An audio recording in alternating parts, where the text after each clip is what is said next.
Bienvenue à AS News.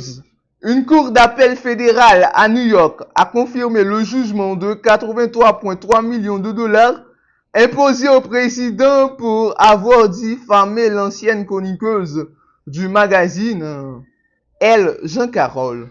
Trump a reçu l'ordre de payer 83,3 millions de dollars de dommages et intérêts à Carroll, une ancienne chroniqueuse du magazine Elle, pour l'avoir diffamée en 2019 lorsqu'il a nié avoir abusé sexuellement d'elle dans le vestiaire d'un grand magasin de Manhattan. On continue avec les informations.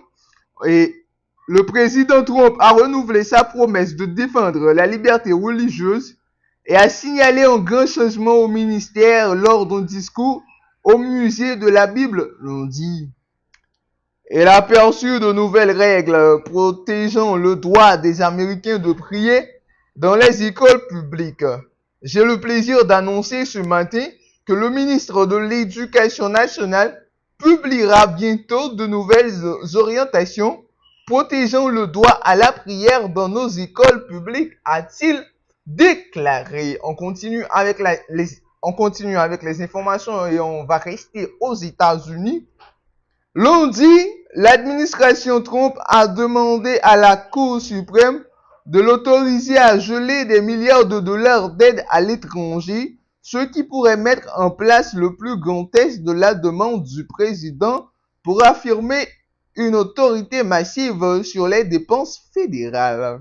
Depuis le début de son deuxième mandat en janvier, le président Donald Trump a revendiqué de larges pouvoirs pour refuser de dépenser l'argent alloué au Congrès. L'un de ses premiers actes qui mettait en pause environ 30 milliards de dollars d'aide étrangère via le département d'État et l'Agence américaine pour le développement international a été suivi du département de l'USAID. Les démocrates du Congrès estiment qu'un total de 430 milliards de dépenses fédérales sont maintenant en attente.